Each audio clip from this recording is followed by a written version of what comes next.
ITF के general secretary होते थे। तो उस समय भारतवर्ष में स्वतंत्रता का आंदोलन was on the very मतलब टॉप हाई स्पिरिट्स। अंग्रेजों को भारत से भगाने का पूरे तौर पे जोरदार आंदोलन चल रहा।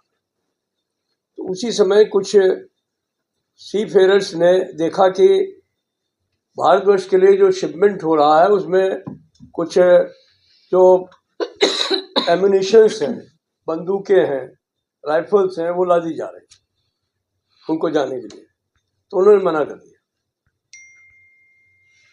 सी फेयरर्स ने, शिपमेंट्स ने, लोडर्स ने कहा कि हम इनको इस शिप पर नहीं चढ़ाएंगे लंदन में, क्योंकि इनका प्रयोग आप हमारे जो स्वतंत्रता आंदोलन से जुड़े हुए लोग हैं, आंदोलन कर रहे हैं, उनके खिलाफ करेंगे। और वो सब आईटीएफ की यूनियन के लोग थे। और इसका नेतृत्व जो है उस समय के जो वहाँ के आईटीएफ के जनरल सेक्रेटरी हैं वो स्वयं कर रहे थे, इडोफी में। उनका ये उद्देश्य था कि जो इनकी लड़ाई है, स्वतंत्रता की मांग है, वो बिल्कुल ठीक है, जायज़ है। तो इसलिए ये अंग्रेजी साम्राज्यवाद के जो कारण है और जो किसी भी तरीके से आंदोलन को कुचलना चाहते हैं, तो हमें उनका विरोध करना चाहिए। और उन्होंने अपने ट्रेड यूनियंस को आह्वान किया कि कोई भी ऐसा काम किसी भी देश में हो तो उसका हमें विरोध करना है। ये उनका सिद्धांत था। आज भी आईटीएफ उस सिद्धांत पे कायम है। तो वो खबर लंदन ट्रिब्यून में छपी, और चूंकि जवाहरलाल नेहरू अंग्रेजी अखबार पढ़ते थे उन दिनों, और लंदन के अखबार विशेष तौर पर पढ़ते थे, तो उन्होंने उसमें उसको देखा और कि लंदन ट्रिब्यून में खबर छपी है कि आईटीएफ ने विरोध किया है और शिपमेंट्स रोक दिए। आर्मामेंट के जो आर्म्स आ रहे थे भारतवर्ष के लिए, तो उन्होंने फिडूमिन को एक चिट्ठी लिखी। और जो हमारे यूनियन के उस समय के कर्ता धर्ता थे, रेलवे के फेडरेशन के, उनमें वीवी गिरी सबसे आगे थे, जो बाद में राष्ट्रपति बने। वो हमारे फेडरेशन के जनरल सेक्रेटरी होते थे। तो उनको बुला करके उन्होंने कहा कि आपको इनसे संपर्क करना चाहिए, ये यूनियन लंदन में बैठ करके हमारा सपोर्ट कर रही है, तो आप इनसे बात करो। और उसके बाद में हम लोग जो है उनसे जुड़ने का काम हुआ। अब बाद में उसी अंग्रेजी शासनकाल के दौर में इडो फिनमैन भारत आए और उन्होंने तमाम देश का दौरा किया। उन्होंने एक किताब भी लिखी, कभी आपको मौका मिले तो वो बहुत अच्छी बुक है। वो स्वतंत्रता मतलब फ्रीडम फाइट इन इंडिया और इडो फिनमैन का जो नोट्स हैं वो पढ़ने लायक है। उन्होंने उसमें मजदूरों के हालात पर, पोर्ट के वर्कर्स के बारे में, रेलवे के वर्कर्स के बारे में, तमाम ट्रांसपोर्ट वर्कर्स के बारे में, जो उनको मिनिमम वेज नहीं मिल रहे थे, जो उनको दूसरी चीज़ें नहीं मिल रही थी, उन सब चीज़ों के बारे में बहुत ही जो है वो एक तरीके से उन सारी चीज़ों का उसके अंदर हवाला दिया। और बाद में हमारे एआरएफ के और उनके संबंध इतने अच्छे हो गए कि कोई भी लड़ाई हुई उसमें बराबर आईटीएफ ने एआरएफ का सहयोग किया। 1960 में सारे केंद्रीय सरकार कर्मचारियों ने और रेलवे ने मिलकर हड़ताल करी, लेकिन आईटीएफ हमारे साथ खड़ा। इंटरनेशनल लेवल पर उन्होंने आईएलओ में सरकार के सामने जो भी जातियां हुई, जुल्म हुई, उसके लिए आवाज़ उठाई। 68 में एक दिन की हड़ताल हुई, बहुत ज़बरदस्त विक्टिमाइजेशन हुआ सारे केंद्र सरकार कर्मचारियों का। वहाँ भी आईटीएफ हमारे साथ खड़ा रहा। और आईटीएफ ही नहीं, उस समय आईसीएफटीयू था, वो भी हमारे साथ आया। आईएलओ ने भी उस समय अपने सेशन में जो है वो एक प्रस्ताव पारित कर दिया, बावजूद भारतवर्ष के विरोध के, कि आप जिस तरीके से मजदूर आंदोलन का विरोध कर रहे हैं वो ठीक नहीं है। और आईएलओ में कोई प्रस्ताव पास हो जाना वो एक तरीके से किसी सरकार को सेंसर करने जैसी चीज़ है। और इस मतलब प्रस्ताव के पीछे अगर मैं कहूँ तो लॉबी करना, लोगों को इकट्ठा करना, इवन तमाम जो है वो खाली मजदूर उसमें प्रतिनिधि नहीं होते हैं, उसमें मालिकों के भी प्रतिनिधि होते हैं, उनमें सरकारें भी होती हैं। तो आईटीएफ ने इस तरीके से लॉबी किया कि उसमें जो है वो सरकार, कई सरकारें और कई जो है वो मालिक भी उस प्रस्ताव के समर्थन में आ गए। तो ये एक सेंसर था सरकार के खिलाफ। और 74 की हड़ताल में तो स्थिति ये हुई कि आईटीएफ का जो प्रतिनिधि मंडल यहाँ आया उसको एयरपोर्ट से ही वापस कर दिया। उनमें एक इंडियन भी थे, एशिया पैसिफिक रीजन के सेक्रेटरी होते थे मिस्टर हुदा, जो कि पहले रेलवे में ही काम करते थे, हमारी यूनियन के वाइस प्रेसिडेंट भी रहे, फेडरेशन के भी वाइस प्रेसिडेंट रहे। तो उनको जो है वो उनका इंडियन पासपोर्ट था, वो पासपोर्ट जब्त कर लिया।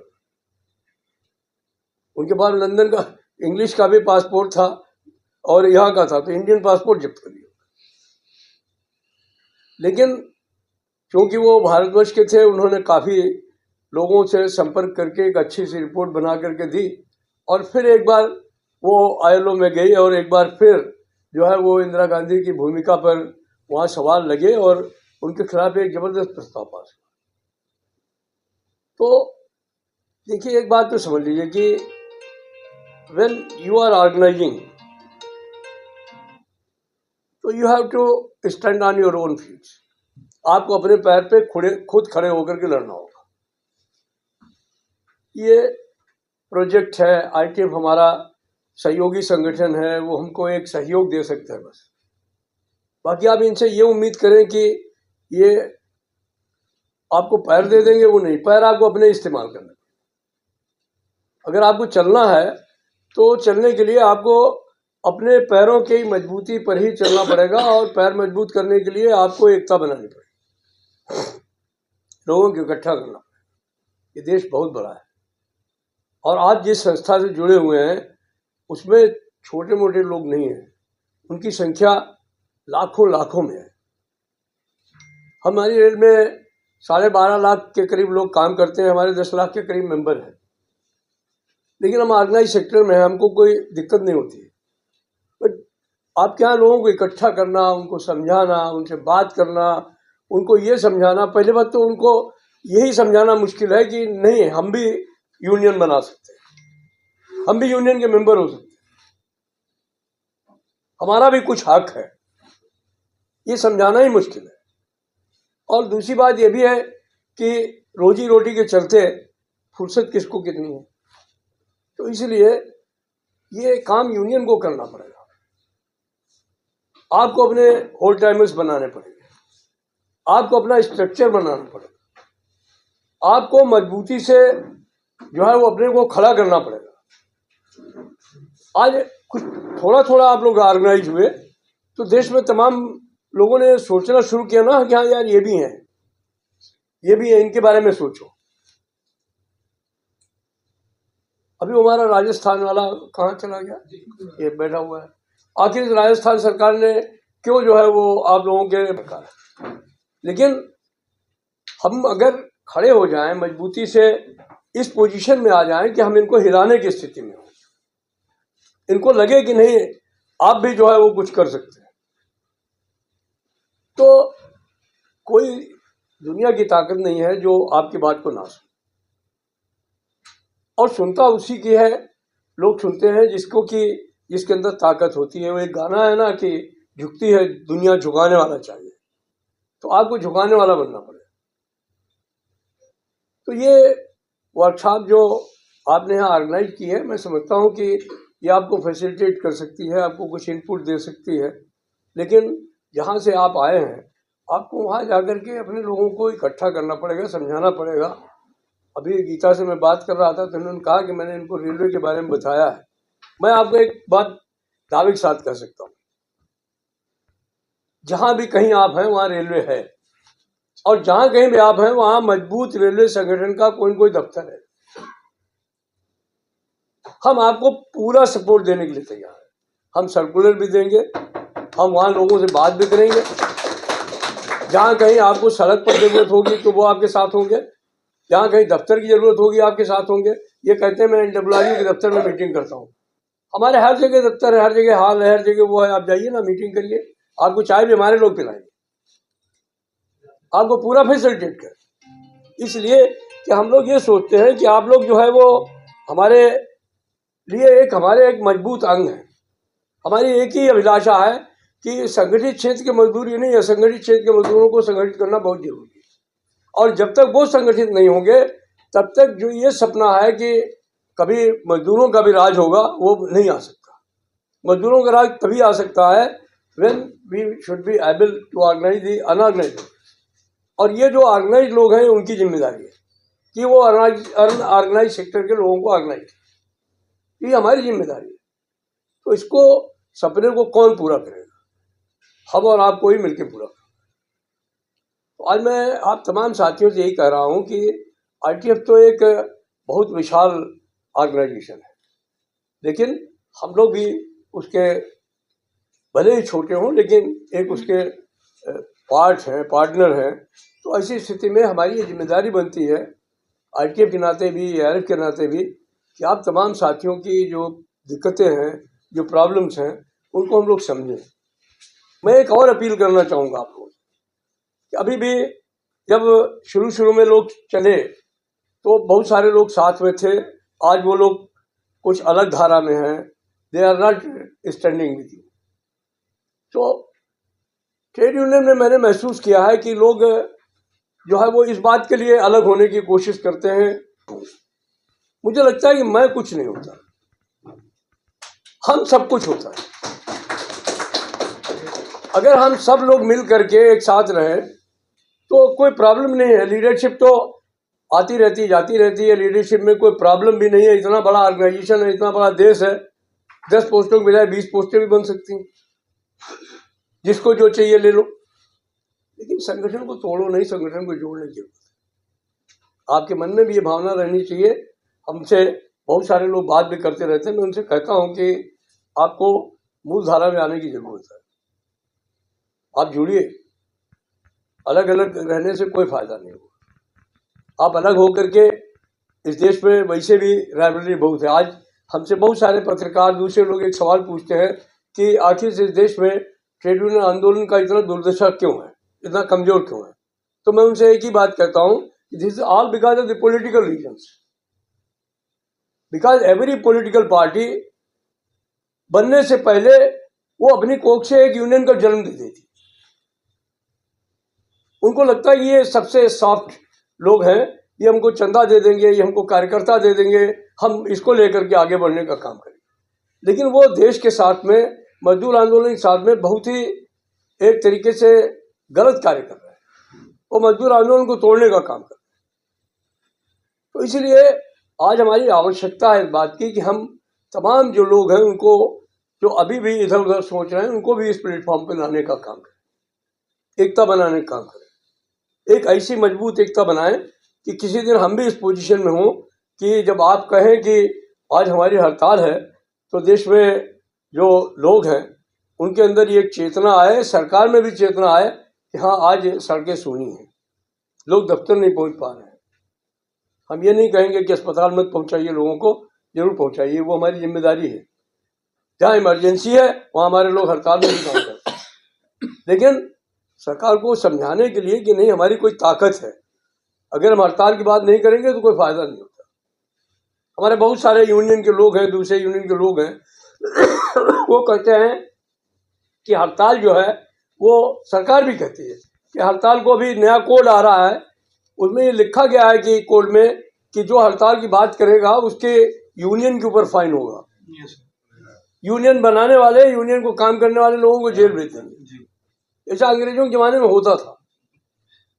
अभी जब हम इतिहास पर नजर डालते हैं, हमको लगता है कि अंग्रेज इनसे अच्छे थे। वो अपना मुनाफा कमाते थे, लाभ कमाते थे, लेकिन वो जो असंतोष होता था तो उस असंतोष को कोशिश करते थे कि इसको दबा दें, लेकिन जब वो देखते थे दब नहीं रहा है तो फिर वो सरेंडर भी कर देते थे। लेकिन इनके मन में तो ऐसा भावना है कि नहीं, जो कुछ भी है वो सब पूंजी है और पूंजी पैदा करने वाले हाथों की कोई कीमत नहीं। जबकि होना ये चाहिए कि अगर पूंजी की इज्जत है तो पूंजी बनाने वाले हाथों की ज्यादा इज्जत होनी चाहिए। उसके बारे में सोचने की बात नहीं है। तो ये सोचाने का काम कौन करेगा? आप करेंगे, हम लोग करना होगा। तो आज जो साथी यहाँ हैं, मैं बहुत लंबी चौड़ी तकरीर नहीं करूँगा, यही चाहूँगा आप लोगों से कि भाई ये जो आपका संगठन है, ITF से जुड़ा है, एक बड़े संगठन से जुड़ा है, हमारे भी आप सहोदर हैं एक तरीके से, और हम लोग बराबर आपके साथ खड़े हुए हैं, पूरा आपको सहयोग देने के लिए हैं, जहाँ कहीं आवश्यकता हम लोग करेंगे। आपसे एक ही अपील है कि किसी को भी ठुकराना नहीं है, कोशिश करनी है कि जितने ज़्यादा से ज़्यादा लोग जुड़ पाए उनको इकट्ठा करने का काम करना है, एकता बनाने का काम करना है, लोगों को समझाने का काम करना है कि एकता में ही जो है वो भविष्य है हम लोगों का। इसको तोड़ने से आपका कोई भविष्य बनने वाला नहीं है।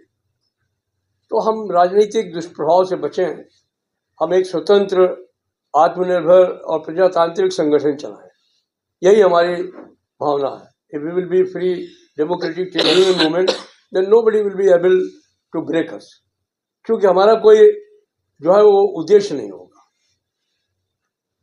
हमको किसी की तरफ देखने की जरूरत नहीं होगी, हमारी पॉलिसी जो है वो किसी से प्रभावित नहीं होगी। हम जो भी काम करेंगे अपने साथियों के लिए करेंगे जो हमारे सदस्य। तो ये जो हमारी फिलॉसफी है उसको लेकर के अगर हम लोग काम करेंगे तो मुझे नहीं लगता है कि हम लोग कहीं पर कुछ जो है वो किसी भी संकट में आएंगे। बाकी जो चैलेंजेज हैं वो कुल मिलाकर के सभी के सामने एक जैसे हैं। Every employ, every worker in this country is facing the similar challenge. हर आदमी के सामने एक ही सवाल है, महंगाई सबका सवाल है। कौन है जिसका कि सवाल महंगाई नहीं है? बेरोजगारी सबका सवाल है, जिन पर आज कोई चर्चा नहीं होती। आपकी अपनी परेशानियां, मुश्किलातें, अपने सवाल हैं। तो अगर हम लोग सब इकट्ठा हो जाएं तो हम सरकारों पर दबाव डाल सकते हैं, अपने लिए भी कुछ सुविधाएं ले सकते हैं और समाज के लिए भी कुछ कर सकते हैं। तो आज जब आपने इतना बड़ा संगठन बनाया है तो मैं आपसे जरूर विनती करूंगा कि आप अपने लिए सोचें, जरूर सोचें, लेकिन समाज के लिए भी सोचें, दूसरों के लिए भी सोचें। और जो लोग सिर्फ अपने लिए नहीं समाज के लिए भी सोचते हैं, दूसरों के लिए भी सोचते हैं, वही दुनिया में तरक्की करते हैं, आगे बढ़ने का काम करते हैं। आई होप कि with that mission you will start your journey and we will be a, you can be always think that we will be a confident companion for you. आप पूरा विश्वास कर सकते हैं। मैं आप तमाम साथियों के बारे में विश्वास देता हूँ। आप अपने जो आपके प्रोविंशियल हेड्स हैं उनकी सूची दे दें हमको, उनका ईमेल आईडी दे दें, उनका आप हमको जो है वो सारा जो है वो मोबाइल नंबर दे दें और हम आपको शेयर कर देंगे अपने डिविजनल हेडक्वार्टर्स को, अपने डिस्ट्रिक्ट हेडक्वार्टर्स को जो वहाँ पर हैं। तो you will get them all supports from. तो ऊपर लंदन हो और चाहे नीचे ज़मीन में छोटे से छोटा जिला हो, तहसील हो, आप अपने को असुरक्षित मत समझें। हम लोग पूरी ताकत से आप और आपके आंदोलन के साथ जुटे रहेंगे। इसी आश्वासन के साथ मैं अपनी वाणी को विराम देता हूँ। धन्यवाद। जय Hind. Tribal power, union power, IFED, ITF,